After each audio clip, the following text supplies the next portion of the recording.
Seri 4 Pelangi di Langit Singasari. Panasnya Bunga Mekar. Cerita, Esa Mintarja. Audiobook, novel silat. Bab 16. Mahisa Bungalan memandang orang itu dengan tajamnya. Dengan nada dalam ia berkata hampir berbisik, itulah yang kau kehendaki.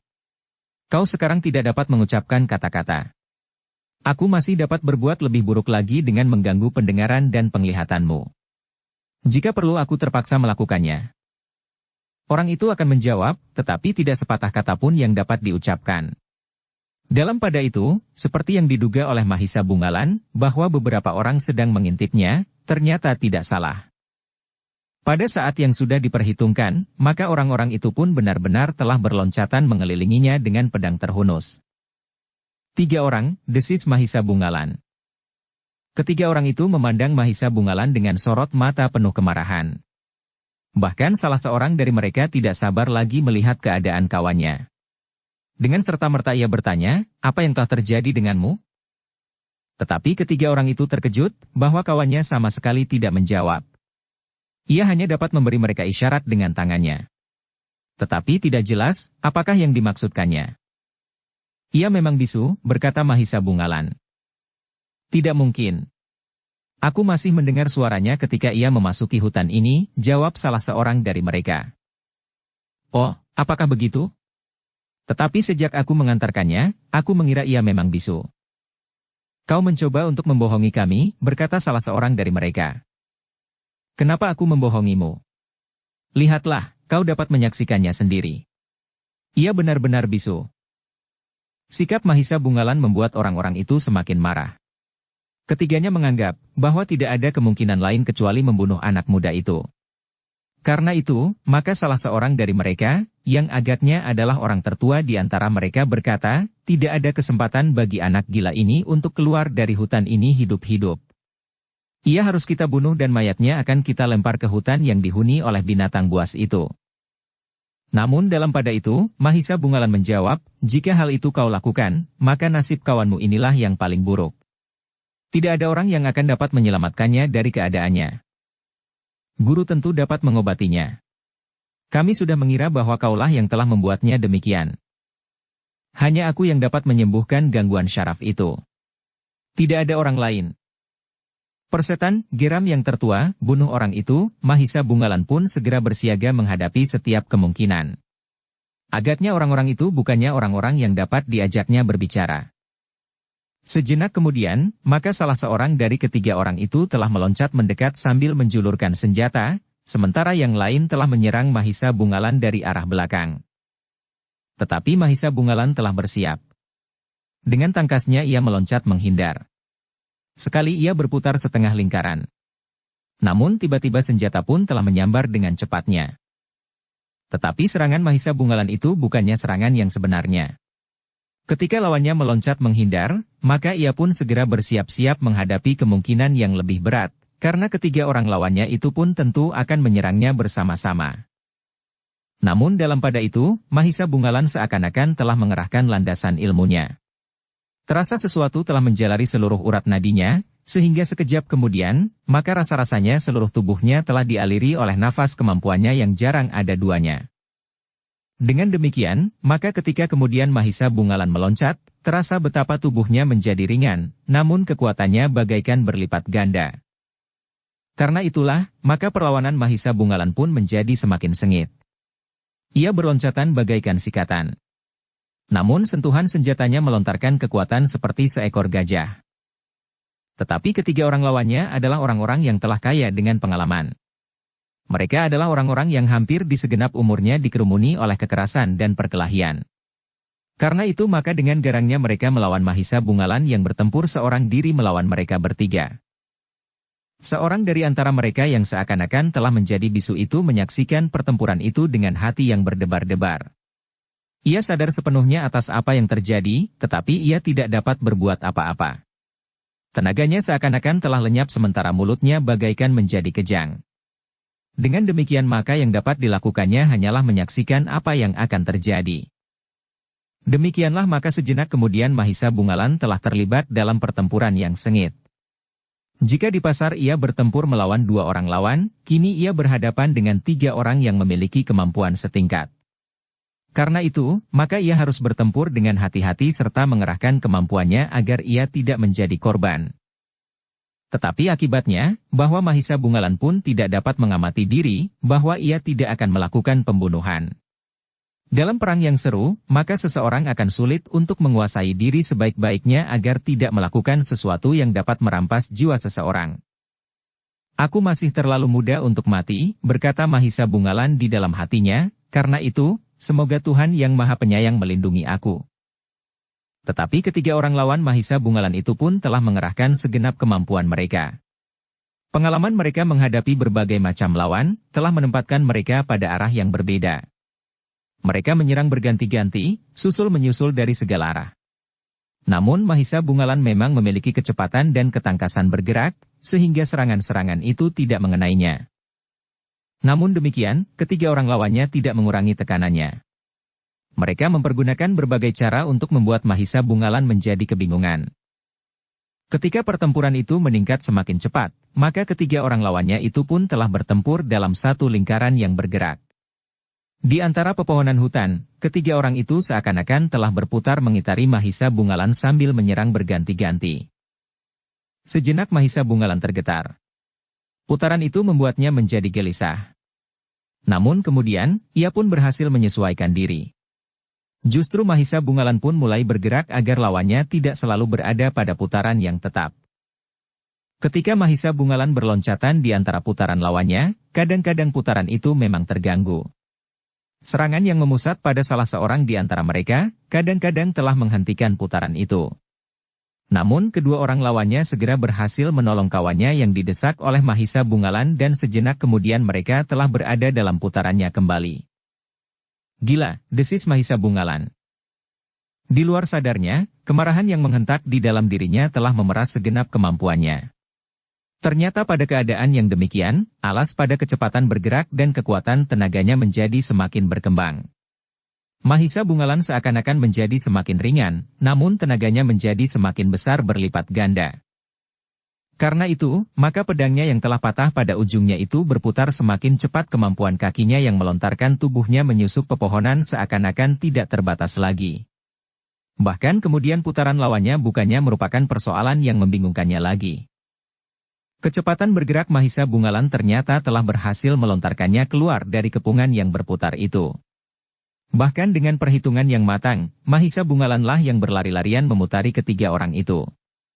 Demikian cepatnya, sehingga ketiga orang itu justru merasa terkepung oleh beberapa orang bersenjata pedang yang patah. Gila, gerak mereka hampir bersamaan. Sejenak ketiga orang itu termangu-mangu. Namun akhirnya, salah seorang dari mereka telah memotong gerak Mahisa Bungalan, sementara kedua orang kawannya telah menyerangnya bersama-sama.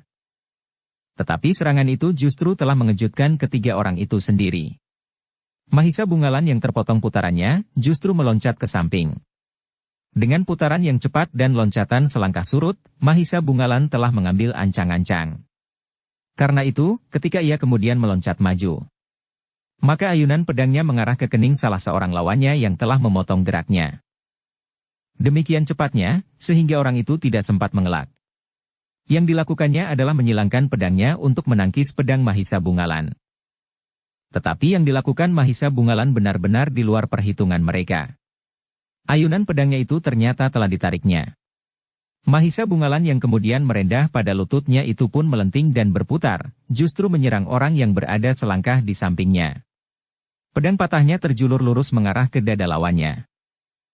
Dengan tangkasnya lawannya telah menangkis serangan Mahisa Bungalan dengan memukul pedang patah itu. Mahisa Bungalan tidak menahan pukulan itu.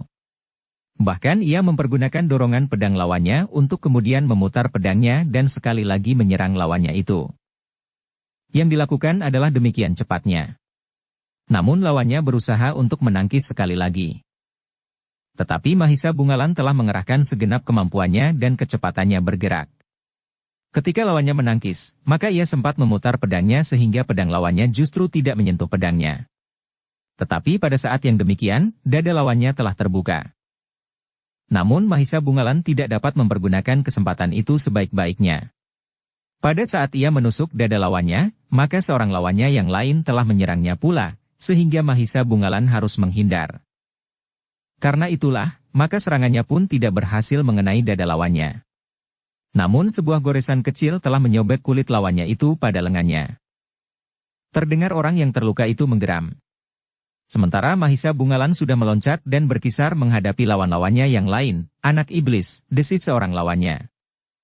Mahisa Bungalan tidak menjawab. Sementara orang yang tidak berdaya di pinggir arena itu pun menjadi berdebar-debar juga. Ia tahu bahwa Mahisa Bungalan sangat berbahaya. Tetapi ia tidak dapat mengatakan sepatah kata pun kepada kawan-kawannya untuk memperingatkan mereka agar mereka lebih berhati-hati menghadapi anak muda itu. Di pasar, seorang kawannya telah pingsan sementara ia sendiri telah kehilangan tenaga dan suaranya. Namun yang dapat dilakukannya hanyalah berdesah dan kebingungan. Dalam pada itu, pertempuran itu pun semakin lama menjadi semakin sengit. Sementara itu, kekuatan yang terungkap oleh kemampuan ilmu Mahisa Bungalan terasa menjadi semakin mapan. Kecepatan bergerak dan kekuatan tenaganya justru semakin lama menjadi semakin bertambah-tambah. Sementara lawannya menjadi semakin telah karena mereka telah mengerahkan segenap kemampuan. Betapa tinggi daya tahan ketiga orang lawannya, namun melawan Mahisa Bungalan dengan mengerahkan segenap kemampuannya tenaganya seakan-akan semakin terhisap habis. Yang tergores lengannya, merasa lukanya semakin pedih. Apalagi karena luka itu telah tersentuh keringatnya yang bagaikan diperas dari tubuhnya. Namun demikian luka itu sama sekali tidak mengganggunya. Ia masih mampu bertempur seperti kedua orang kawannya yang lain. Sementara ketiga orang kawannya bertempur, orang yang seakan-akan menjadi bisu di pinggir arena itu mencoba berpikir. Tiba-tiba saja ia berniat memberikan isyarat kepada kawan-kawannya. Meskipun ia tidak bertenaga, tetapi orang lain tentu tidak mengetahuinya selain Mahisa Bungalan sendiri, dan ketiga orang kawannya. Karena itu, maka timbullah niatnya untuk kembali ke gubuknya di tengah-tengah hutan.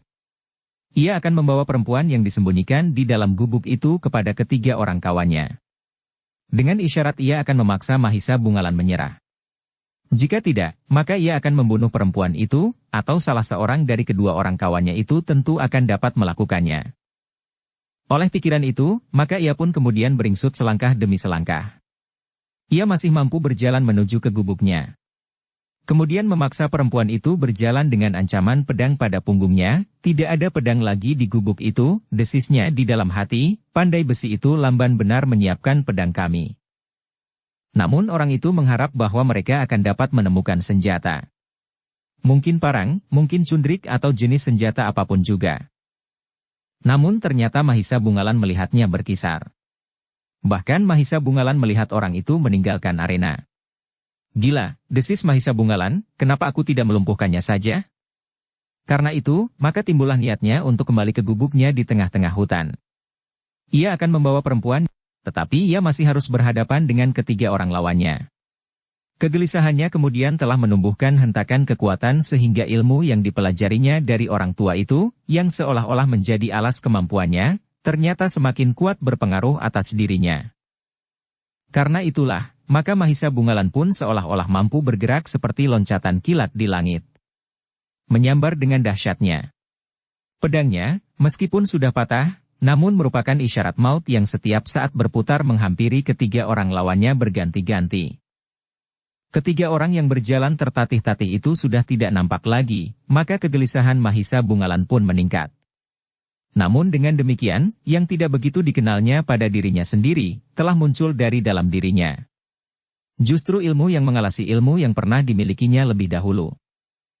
Karena itu, maka Mahisa Bungalan kadang-kadang masih keheranan terhadap kemampuannya sendiri. Namun yang semakin lama semakin mapan dan dikenalnya dengan baik. Bahkan kemudian Mahisa Bungalan dengan sengaja telah menghentakkan kecepatan dan segenap kekuatannya. Ia ingin menjajaki sampai di manakah puncak kemampuan yang sebenarnya dimiliki atas alas dari ilmunya. Namun demikian, maka Mahisa Bungalan benar-benar merupakan seekor burung sikatan yang bergerak secepat kilat, namun juga seekor gajah yang kekuatannya tidak terkira. Ternyata kemudian, ketiga orang lawannya tidak mampu lagi mengimbangi ilmu Mahisa Bungalan yang dahsyat itu. Mereka sama sekali tidak berhasil terus-menerus menghindari kecepatan bergerak Mahisa Bungalan yang selalu mengejarnya.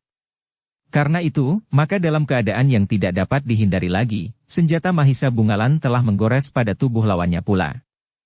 Bukan sekedar segores kecil, tetapi ternyata pundak lawannya telah disobeknya. Belum lagi gema teriakannya lenyap, maka yang lain telah mengadu pula. Mahisa Bungalan yang marah itu pun telah berhasil melukai dada lawannya yang lain. Dalam pertempuran berikutnya, maka Mahisa Bungalan tidak lagi membuat pertimbangan-pertimbangan khusus bagi lawangnya. Apalagi karena orang yang sudah dibuatnya tidak berdaya itu, bagaikan hilang di balik rimbunnya dedaunan hutan. Dengan demikian, maka yang ingin dilakukannya, adalah menyelesaikan pertempuran itu secepatnya. Kemudian menyusul orang yang telah melarikan diri itu. Ia tidak akan dapat pergi jauh, berkata Mahisa Bungalan di dalam hatinya. Demikianlah, dalam puncak kemarahan dan kegelisahannya. Mahisa Bungalan telah bertempur dengan segenap kemampuan dan kekuatannya. Seorang demi seorang, ketiga lawannya telah dilukainya. Bahkan sejenak kemudian, seorang lawannya yang tidak dapat lagi bertahan karena darahnya yang mengalir bercucuran dari lukanya telah kehilangan segenap kekuatannya dan jatuh terkulai bersandar sebatang pohon yang besar. Dua orang lawannya tidak banyak berarti lagi bagi Mahisa Bungalan yang kemampuannya seakan-akan sama sekali tidak susut. Bahkan pedangnya mampu bergetar lebih cepat dan lebih kuat, menebas lawannya seorang demi seorang, sehingga akhirnya ketiga-tiganya telah roboh di tanah. Demikian ketiga lawannya telah dilumpuhkan, maka Mahisa Bungalan pun dengan tergesa-gesa berlari mencari orang yang telah hilang itu. Namun Mahisa Bungalan ternyata masih sempat berpikir. Ia sadar bahwa orang itu tidak akan berbahaya lagi bagi siapapun juga. Seandainya ia menemukan sebuah pisau belati sekalipun, ia tidak akan mempunyai kekuatan cukup untuk menusuk seseorang sehingga membahayakan jiwanya. Karena itu, Mahisa Bungalan justru tidak ingin segera menangkapnya. Bahkan ketika ia sudah berhasil menemukan jejaknya pada rumputan dan ranting-ranting yang patah terseret kakinya, maka ia pun hanya mengikutinya saja. Seperti yang diduga oleh Mahisa Bungalan, maka gubuk orang itu sudah tidak terlalu jauh. Dari antara semak-semak Mahisa Bungalan kemudian melihat orang itu tertatih-tatih menuju ke pintu sebuah gubuk kecil. Namun Mahisa Bungalan mengerutkan keningnya ketika ia melihat seorang yang bertubuh tinggi besar dengan sebilah bindi di tangan. Dengan dada tengadah ia memandang orang yang datang tertatih-tatih. "Heh, kenapa kau?" kata salah seorang dari mereka. Orang itu tidak dapat menjawab. Ia mencoba memberikan isyarat. Tetapi orang bertubuh tinggi besar itu tidak segera menangkapnya. "Di mana kawan-kawanmu, heh?" orang itu bertanya lebih keras. Tetapi yang ditanya tidak dapat menjawab. "Apa kau menjadi tuli? Atau bisu?" Orang bertubuh tinggi besar itu terkejut karena kawannya itu mengangguk sambil menunjuk mulutnya. "Kau bisu? Kenapa?" Orang itu ternyata dapat memberikan isyarat yang lain. Ia mencoba menunjuk bagian di bawah telinganya yang ditetak dengan jari oleh Mahisa Bungalan. Orang itu mengerutkan keningnya. Selangkah ia maju dan kemudian mengamat-amati bagian yang ditunjuk oleh orang yang menjadi bisu itu. Dengan jari-jarinya ia mencoba meraba. Kemudian memijit dan menekan. Namun ia tidak berhasil membebaskannya dari gangguan syaraf yang telah dilakukan oleh Mahisa Bungalan. Karena itu, maka orang itu pun menggeram. Sejenak ia memandang ke sekelilingnya. Sementara orang yang menjadi bisu itu mencoba menunjuk ke arah arena pertempuran yang telah ditinggalkan oleh Mahisa Bungalan itu. Agaknya orang itu mengerti bahwa orang yang telah menjadi bisu itu menunjuk ke tempat yang gawat. Karena itu, maka ia pun segera meloncat sambil berkata, "Jaga perempuan itu." Orang yang bisu itu tidak dapat menjawab. Ia hanya melihat kawannya yang bertubuh raksasa itu meninggalkannya menuju ke tempat yang ditujunya. Mahisa Bungalan membenamkan diri di tempat persembunyiannya. Ia tidak ingin dilihat oleh orang bertubuh raksasa itu, karena ia belum yakin bahwa di gubuk itu tidak ada orang lain lagi yang akan dapat mencelakai perempuan yang disebutnya. Demikian orang bertubuh raksasa itu hilang, maka Mahisa Bungalan pun segera meloncat dari balik gerumbul dan langsung berlari ke pintu gubuk itu. Betapa terkejutnya orang yang telah terganggu syarafnya itu. Namun ia benar-benar tidak dapat berbuat apa-apa. Ia hanya dapat menyaksikan Mahisa Bungalan berlari memasuki gubuk kecil di dalam hutan itu. Sejenak kemudian terdengar jerit tertahan. Ketika Mahisa Bungalan mendorong pintu yang diselarak dari luar, maka seorang perempuan telah berdiri ketakutan di sudut sambil berteriak, "Pergi, pergi." Mahisa Bungalan tertegun. Ia sadar bahwa perempuan itu telah mengalami tekanan jiwa yang luar biasa.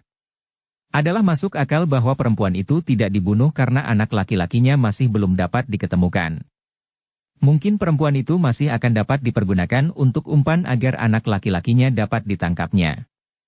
Tetapi apabila anak laki-lakinya itu sudah berada di tangan orang-orang yang liar dan buas itu, maka nasib mereka berdua tentu akan menjadi sangat buruk. Apalagi nasib perempuan yang ada di dalam bilik itu. Perempuan yang tidak terlalu buruk. Bahkan wajah itu pernah memikat seorang pangeran yang sedang pergi berburu. Karena Mahisa Bungalan masih tetap di tempatnya, maka sekali lagi perempuan itu berteriak, "Pergi, pergi. Atau bunuh aku sama sekali." Mahisa Bungalan yang masih memegang sebilah pedang itu pun maju selangkah. Namun agaknya perempuan itu salah paham. Karena itu sekali lagi ia menengadahkan dadanya sambil berkata, "Bunuh aku. Bunuh saja." Mahisa Bungalan menarik nafas dalam-dalam. Baru sejenak kemudian ia berkata, "Aku tidak bermaksud buruk." "Omong kosong. Kembalikan anakku atau bunuh aku." "Cobalah dengar kata-kataku," berkata Mahisa Bungalan, "aku bukan dari antara orang-orang yang telah menangkapmu. Aku adalah orang yang datang dengan maksud yang lain." "Omong kosong. Maksud yang lain. Aku akan membuktikan. Kau lihat pedangku yang merah karena darah. Aku sudah bertempur melawan beberapa orang yang barangkali mendapat tugas menjagamu dan sekaligus mencari anakmu yang diselamatkan oleh kakeknya itu. Jangan takut. Mungkin kau perlu berhubungan dengan Pangeran Kudapadmadata." Perempuan itu termangu-mangu sejenak. "Lalu, siapa kau?" Mahisa Bungalan termangu-mangu sejenak. "Lalu, aku utusan Pangeran Kudapadmadata. Keadaanmu sudah didengarnya. Karena itu, maka pangeran sudah mengutus aku untuk melihat keadaanmu." Wajah orang itu nampak berubah. Tetapi kemudian ketakutan itu telah menjalar lagi di hatinya. Dengan suara nyaring ia berteriak, "Jangan menipu aku. Aku belum pernah melihatmu. Aku memang seorang anak padesan. Aku mendapat perintah dari kakek tua yang menyembunyikan cucunya setelah mengalami keadaan yang pahit. Mereka berhasil berhubungan dengan Pangeran Kudapadmadata. Karena itu, saluran perintah yang sampai kepadaku, sebenarnya lah perintah Pangeran Kudapadmadata." Perempuan itu masih ragu-ragu. "Kakek tua itu tentu ayahmu. Dan cucu laki-lakinya itu tentu anakmu. Mereka masih selamat. Mereka menunggumu sebelum mereka dan kau akan bersama-sama menghadap Pangeran Kudapadmadata." Perempuan itu termangu-mangu sejenak. Namun tiba-tiba ia berteriak, "Kau akan menjebakku. Pangeran Kudapadmadata sudah beristri di Kediri. Seorang putri bangsawan. Jika kau membawaku ke sana maka aku akan dibunuhnya. Mungkin Pangeran Kudapadmadata dapat mengingkarimu. Tetapi aku tidak yakin bahwa ia akan dapat mengingkari anaknya sendiri. Justru anak itu adalah sasaran yang utama. Anak itulah yang akan dibunuhnya. Aku bukan apa-apa bagi mereka. Tetapi anak itu." Mahisa Bungalan menjadi gelisah. Nampaknya perempuan yang dicengkam oleh ketakutan itu tidak lagi dapat mudah mempercayai seseorang. Sementara itu, ketika Mahisa Bungalan berlari memasuki gubuk kecil itu, orang yang sudah tidak mampu berbuat apa-apa lagi dan menjadi bisu itu, telah berusaha dengan secepat dapat dilakukan, menyusul orang yang bertubuh tinggi kekar. Tertatih-tatih ia berjalan di antara semak-semak. Betapa letih dan penat tulang-tulangnya tidak dihiraukannya. Sementara itu, orang yang bertubuh tinggi dan kekar itu telah sampai ke arena pertempuran yang telah ditinggalkan oleh Mahisa Bungalan. Yang ditemuinya adalah 3 orang kawannya yang telah terbaring diam. Karena darah yang mengalir tidak tertahankan, maka mereka tidak dapat bertahan lebih lama lagi, sehingga maut ternyata telah menjemputnya. "Gila!" teriak orang bertubuh tinggi kekar itu. Namun ia tidak melihat seorang pun di sekitarnya. Ia sadar bahwa orang yang telah berhasil membunuh ketiga orang kawannya itu telah meninggalkan mereka. Betapa hatinya menjadi panas bagaikan disentuh bara. Meskipun orang yang telah membunuh kawannya itu tentu orang yang luar biasa, namun orang bertubuh raksasa itu merasa bahwa apabila ia sempat bertemu, maka ia akan mencoba apakah orang itu dapat mengalahkannya. Selagi ia termangu-mangu di antara beberapa sosok mayat itu, maka orang yang bisu itu datang berlari kecil sambil terhuyung-huyung.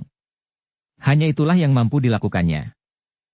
"Heh, apa yang kau lihat?" bertanya orang bertubuh raksasa itu. Dengan nafas terengah-engah kawannya yang telah menjudi bisu itu memberikan isyarat sambil menunjuk ke arah gubuk yang ditinggalkannya. Ia pergi ke sana, orang bertubuh tinggi itu bertanya. Orang yang bisu itu mengangguk. Tidak perlu keterangan lebih banyak lagi. Orang bertubuh raksasa itu pun berlari kembali ke gubuk yang ditinggalkannya. Sementara orang yang telah kehilangan sebagian besar dari kemampuannya itu tiba-tiba saja telah terjatuh karena kelelahan. Nafasnya menjadi tersengal-sengal dan badannya seakan-akan menjadi lumpuh sama sekali. Dalam keadaannya, ia telah melakukan sesuatu yang melampaui kekuatan yang ada padanya. Dalam pada itu, maka orang bertubuh raksasa itu pun dengan tangkasnya meloncati gerumbul-gerumbul perdu menuju ke gubuk yang ditinggalkannya. Mahisa Bungalan yang masih berada di dalam gubuk itu pun segera mendengar langkah orang berlari. Dengan gelisah ia berkata, "Nah, dengar. Salah seorang dari mereka telah datang. Itu berarti bahwa aku harus bertempur lagi. Aku harus membunuh atau dibunuh." Perempuan itu masih tetap dicengkam dalam kebingungan. Tetapi Mahisa Bungalan tidak dapat menunggu lebih lama lagi. Sejenak kemudian, ia mendengar derak pintu patah. Meskipun pintu depan gubuk itu terbuka, tetapi orang bertubuh raksasa itu telah menerjang uger-uger pintu itu, sehingga pecah berserakan. Sejenak kemudian, Mahisa Bungalan melihat seorang bertubuh raksasa itu telah berdiri di muka pintu. Dengan suara yang gemuruh ia berteriak, "Menelungkuplah. Aku akan memecahkan kepalamu dengan bendiku ini." Mahisa Bungalan termangu-mangu sejenak. Sementara perempuan itu benar-benar menjadi ketakutan, sehingga di luar sadarnya ia telah jatuh terduduk. "Cepat, sebelum aku marah. Jika aku marah, maka aku tidak akan segera memecahkan kepalamu. Tetapi aku akan memecahkan kakimu, tanganmu dan tulang-tulang igamu. Kau akan bertahan hidup dalam keadaan yang demikian barang 3-4 hari." Mahisa Bungalan menarik nafas dalam-dalam. Katanya, "Aku sudah dengan sengaja memasuki sarang serigala. Karena itu, maka aku akan bertahan atas segala akibat yang dapat terjadi. Aku sudah melumpuhkan 5 orang kawanmu. Sekarang kau tinggal seorang diri. Persetan, tetapi aku seorang diri tidak kalah dengan 5 orang kawanku yang telah kau bunuh itu." Mahisa Bungalan pun melihat bahwa orang itu adalah seorang yang tentu memiliki kemampuan yang luar biasa. Tubuh raksasanya telah memberitahukan kepadanya bahwa orang itu tentu memiliki kekuatan yang sangat besar. Karena itu, maka Mahisa Bungalan pun harus berhati-hati, ia tidak boleh gagal. Jika ia gagal, maka bukan ia sendirilah yang akan menjadi korban, tetapi juga perempuan yang ketakutan itu tentu akan mengalami akibat yang sangat buruk. Aku sudah berjanji kepada kakek tua itu untuk tidak mencari perkara. Tetapi aku tidak akan dapat melewatkan kesempatan untuk menolong perempuan itu. Dalam pada itu, maka orang yang bertubuh tinggi besar itu pun tidak sabar lagi. Selangkah ia maju dengan bindi yang besar mulai terayun di tangannya. "Kau akan bertempur di tempat yang sempit ini?" bertanya Mahisa Bungalan. Tetapi orang itu tidak menjawab. Tiba-tiba saja bindinya terayun deras sekali mengarah ke pundak Mahisa Bungalan. Agaknya orang itu benar-benar belum ingin memecahkan kepalanya. Tetapi sekedar ingin melumpuhkannya, meskipun Mahisa Bungalan percaya bahwa orang itu pasti akan membunuhnya pula pada akhirnya. Tetapi dengan cara perlahan-lahan. Ayunan bindi yang besar itu sama sekali tidak mengecilkan hati Mahisa Bungalan. Meskipun Mahisa Bungalan pun menyadari bahwa yang dilakukan oleh orang itu bukannya batas kemampuannya. Dengan mudah Mahisa Bungalan dapat menghindarinya, tetapi yang kemudian ternyata mengejutkannya adalah akibat ayunan bindi yang tidak mengenainya itu. Bindi itu ternyata telah menyentuh tiang gubuk kecil itu. Demikian keras ayunannya, sehingga tiang gubuk itu telah terangkat dengan derasnya dan terlempar ke samping. Dengan demikian maka dinding gubuk itu pun telah berderak dan terbuka. Bahkan ternyata kemudian karena tiangnya terangkat dan terlempar, maka atapnya pun telah runtuh karenanya meskipun tidak dengan serta-merta. Terdengar perempuan itu memekik. Mahisa Bungalan yang ada di dalam gubuk itu pula bergeser selangkah. Ternyata bahwa tidak seluruh atapnya runtuh, karena masih ada beberapa tiang yang lain yang tetap berdiri. Namun dengan demikian, gubuk itu telah menjadi berserakan. Dengan tangkasnya Mahisa Bungalan meloncat menyusup di antara runtuhan atap itu menuju ke pintu. "Jangan lari," teriak raksasa itu. "Aku akan menjualnya kepada kedua orang itu." Mahisa Bungalan tidak menghiraukannya. Ia pun meloncat dengan cepat keluar gubuk yang runtuh itu, sementara lawannya telah mengejarnya. Demikianlah yang dikehendaki oleh Mahisa Bungalan. Di tempat terbuka ia berhenti sambil mengacukan pedangnya yang sudah patah sambil berkata, "Kemarilah. Kita mendapat tempat yang lebih baik di sini untuk bermain-main." Orang bertubuh raksasa itu melangkah mendekat. Wajahnya menjadi tegang oleh kemarahan. Ternyata Mahisa Bungalan sama sekali tidak gentar melihat sikapnya. "Jangan menyesal bahwa kau akan mengalami nasib yang sangat buruk di sini," orang itu menggeram. "Kau atau aku? Jika kau mampu melakukan apa saja untuk menyakiti korbanmu, kau kira aku tidak?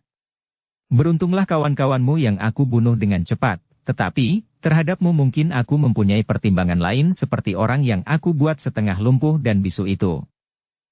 "Persetan," orang itu berteriak, "akulah yang akan membunuhmu." Tetapi ternyata Mahisa Bungalan pun berteriak lebih keras, "Aku yang akan membunuhmu. Aku akan membawa perempuan itu karena aku memerlukannya."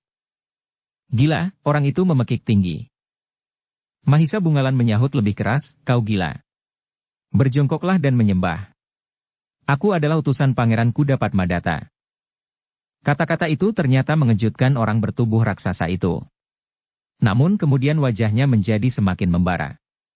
Katanya, "Jika kau benar utusan Pangeran Kuda Padmadata, maka kau benar-benar harus dihukum picis. Aku membawa perintah, membunuh siapa saja yang mencoba merintangi usahaku membebaskan perempuan itu, dan membawanya kembali kepada suaminya, Pangeran Kuda Padmadata, dan kemudian mencari anaknya yang hilang. Jika aku dapat menangkap kau hidup, atau orang yang setengah lumpuh dan bisu itu, akan dapat kami peras untuk menunjukkan di mana anak Pangeran Kuda Padmadata itu kalian sembunyikan." Orang bertubuh raksasa itu sama sekali tidak menunggu. Ia langsung meloncat menyerang dengan garangnya. Bindinya terayun deras sekali. Bukan sekedar untuk menakut-nakuti, benar-benar serangan maut. Namun Mahisa Bungalan masih sempat mengelak. Bahkan kemudian meloncat maju dengan pedang terjulur lurus mengarah ke dada lawannya. Tetapi orang bertubuh raksasa itu pun mampu bergerak dengan tangkas. Ia mengelak ke samping, sementara dengan bindinya ia berusaha memukul pedang Mahisa Bungalan.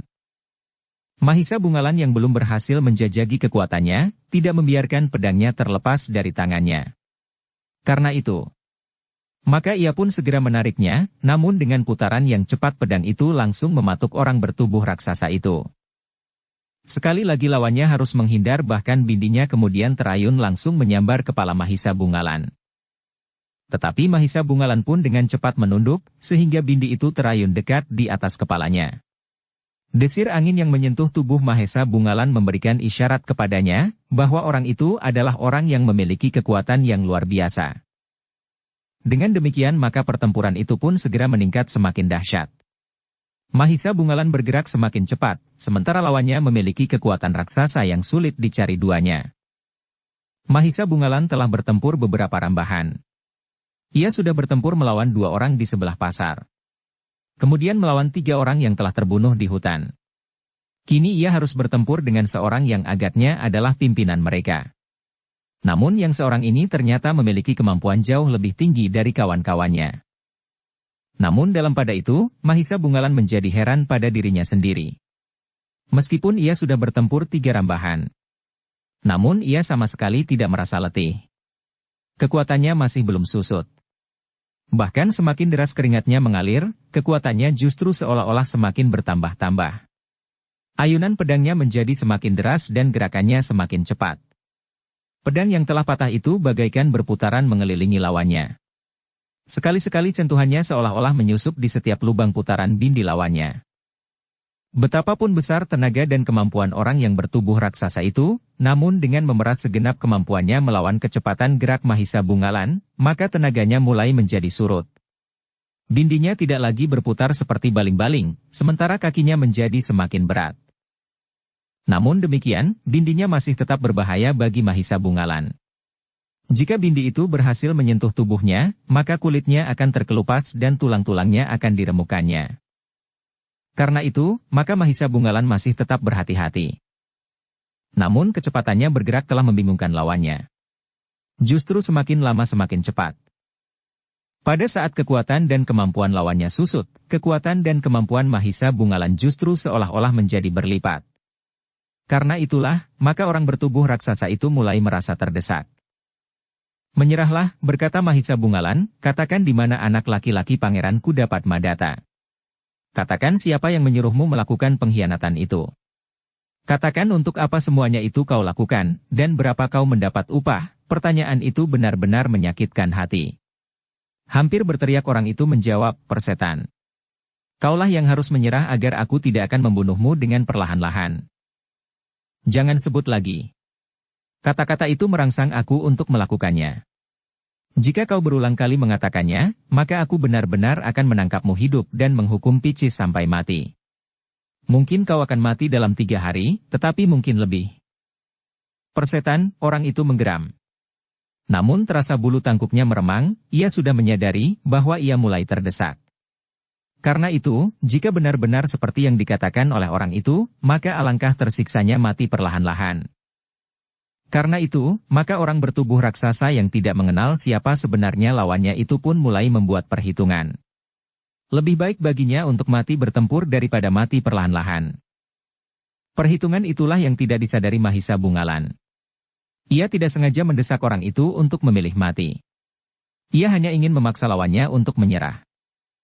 Namun agaknya yang terjadi adalah berbeda dengan yang diharapkannya. Orang bertubuh raksasa itu benar-benar telah bertempur dengan mengerahkan segenap tenaga dan kemampuannya. Mahisa Bungalan merasakan betapa orang itu menghentak-hentak dengan sepenuh tenaganya. Namun dengan demikian, Mahisa Bungalan merasa bahwa kekuatannya sudah menjadi semakin susut. Jangan kau paksa dirimu, berkata Mahisa Bungalan. Persetan, orang itu berteriak, jangan banyak bicara. Aku akan membunuhmu dan mencincangmu sampai lumat. Jangan kau bohongi dirimu sendiri. Tenagamu mulai susut. Menyerahlah. Aku hanya memerlukan keterangan-keterangan itu. Orang bertubuh raksasa itu tidak menghiraukannya. Namun dengan demikian, untuk mengimbangi kemampuannya yang mulai susut, maka ia pun bertempur semakin liar dan buas. Perhitungannya menjadi semakin kabur, bahkan kadang-kadang orang bertubuh raksasa itu telah kehilangan pengendalian dan perhitungan nalar. Dengan demikian, maka Mahisa Bungalan justru menjadi semakin berhati-hati. Orang yang menjadi liar itu dapat berbuat apa saja di luar perhitungan. Namun, Mahisa Bungalan membiarkannya menjadi semakin letih. Bahkan kemudian orang itu mulai terseret oleh ayunan bindinya yang berat itu, ia terhuyung-huyung beberapa langkah. Dalam keadaan yang demikian, maka Mahisa Bungalan akan dengan mudah menghunjamkan pedangnya yang patah.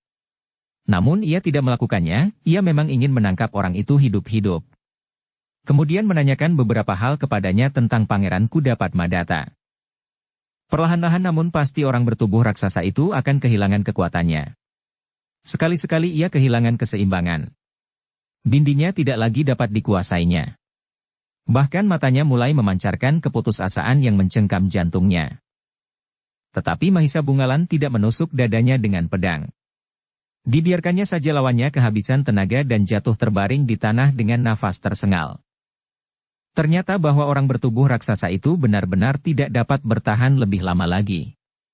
Ketika ia mengayunkan bindinya memukul kepala Mahisa Bungalan, maka justru orang itu sendiri terbanting jatuh di tanah.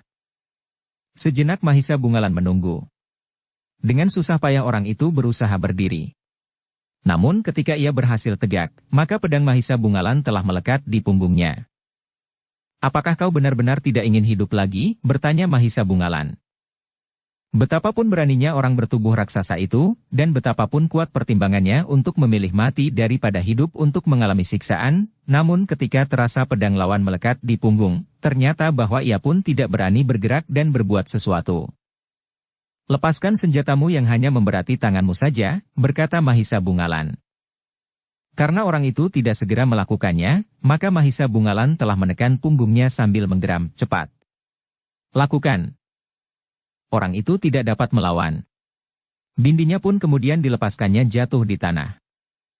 Demikian bindinya terlepas, maka Mahisa Bungalan pun kemudian mendorongnya sehingga orang itu jatuh tertelungkup.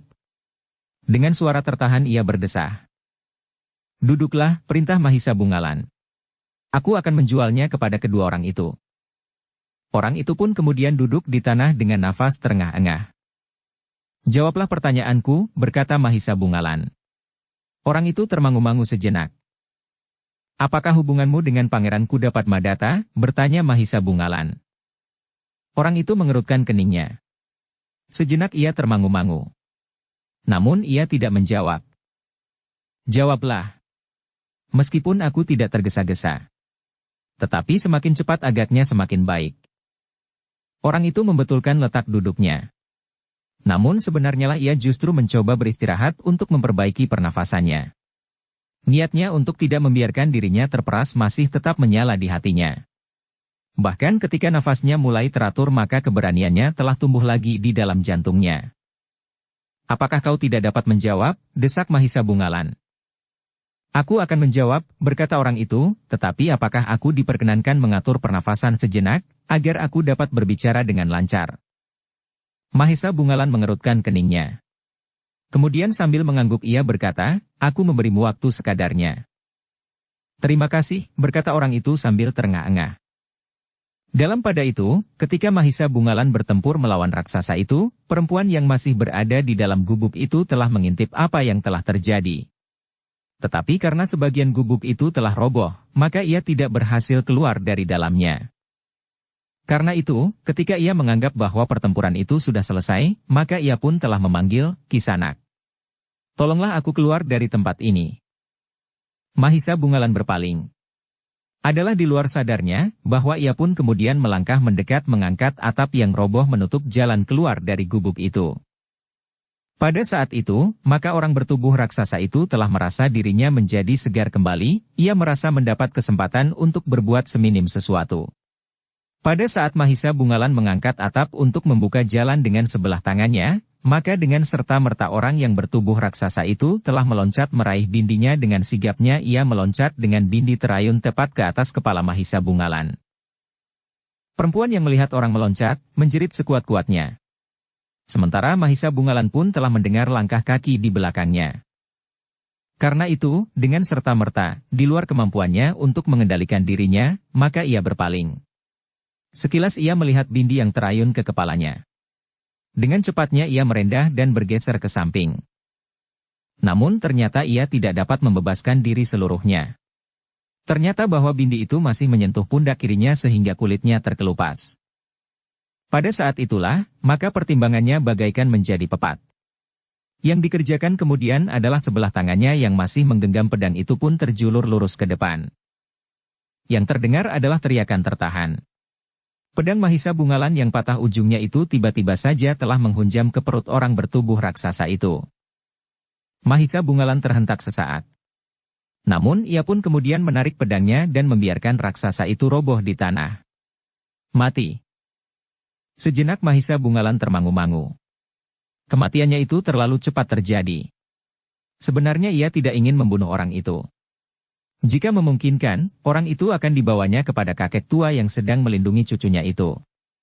Jika ia sependapat, maka orang itu akan dihadapkannya kepada Pangeran Kuda Padmadata. Biarlah ia memberikan keterangan kepada pangeran itu tentang istri dan anaknya yang hilang dan memberitahukan kepadanya, siapakah yang telah berkhianat. Tetapi orang itu telah mati. Sejenak Mahisa Bungalan termangu-mangu. Ia masih mempunyai dua orang yang hidup di antara mereka. Seorang yang dibuatnya hampir lumpuh dan bisu. Ia dapat menyembuhkannya dan kemudian memaksa orang itu untuk berbicara. Tetapi yang diketahuinya tentu sangat terbatas, berkata Mahisa Bungalan di dalam hati, yang paling banyak mengetahui tentu orang bertubuh raksasa yang terbunuh itu. Namun Mahisa Bungalan tidak dapat terlalu lama merenung. Ia pun segera berusaha menolong perempuan yang terkurung itu. Ketika perempuan itu berhasil keluar dari gubuk yang sebagian telah runtuh itu, maka kecurigaannya terhadap Mahisa Bungalan pun menjadi semakin berkurang. Ia sudah melihat bagaimana Mahisa Bungalan telah bertempur mempertaruhkan nyawanya melawan raksasa yang telah menyekapnya di dalam gubuk itu. Marilah, berkata Mahisa Bungalan, sebelum hal ini mempunyai akibat yang tidak kita kehendaki. Ikutlah aku. Apakah benar Kisanak utusan Pangeran Kuda Padmadata? Bertanya perempuan itu. Dengan tidak langsung memang demikian, tetapi marilah kita meninggalkan tempat ini. Mungkin ada 1-2 orang yang tidak senang melihat peristiwa ini dan melaporkan kepada orang yang tidak kita kehendaki. Aku tidak melihat orang lain kecuali raksasa itu dengan kelompoknya, jawab perempuan itu. Siapa tahu di bagian hutan yang lain. Penjaga hutan yang ditumbuhi oleh pohon-pohon yang khusus, yang meskipun tidak bersangkut paut secara langsung, tetapi ingin mendapat keuntungan dari peristiwa ini. Perempuan itu tidak menjawab. Tetapi ia mengangguk kecil. Sementara itu, maka Mahisa Bungalan pun membawa perempuan itu sambil mencari orang yang telah dibuatnya setengah lumpuh dan bisu. Bagaimanapun juga, orang itu akan dapat dipergunakannya, ia akan dapat menyembuhkannya dengan membuka simpul-simpul syarafnya yang telah membeku karena sentuhan jari-jarinya. Namun Mahisa Bungalan terkejut ketika menemukan orang itu terbaring di atas rerumputan. Matanya terpejam, dan nafasnya sudah tidak mengalir lagi. Ia mati, Mahisa Bungalan berdesis. Apakah ada orang lain yang membunuhnya? Sejenak Mahisa Bungalan berjongkok di samping orang itu. Namun kemudian diketahuinya bahwa orang itu telah memaksa diri untuk bergerak terlalu banyak, melampaui kemampuannya. Apalagi ketika kemudian ternyata bahwa orang itu telah mencoba membuka simpul-simpul syarafnya dengan cara yang salah. Urat darahnya benar-benar telah membeku dan menutup saluran karena kesalahannya sendiri, berkata Mahisa Bungalan, dalam keadaan yang lemah. Seharusnya ia tidak berbuat demikian. Perempuan itu tidak tahu apa yang telah terjadi.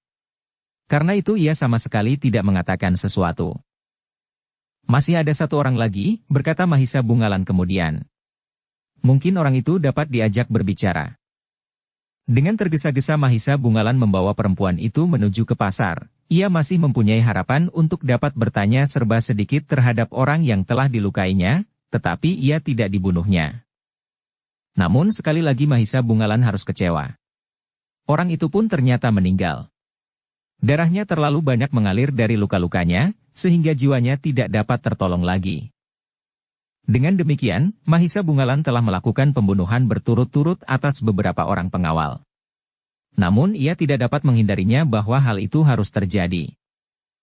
Karena itu, maka Mahisa Bungalan pun menyerahkan mayat-mayat itu kepada orang-orang yang masih ada di pasar, untuk menyelenggarakan sebagaimana mestinya.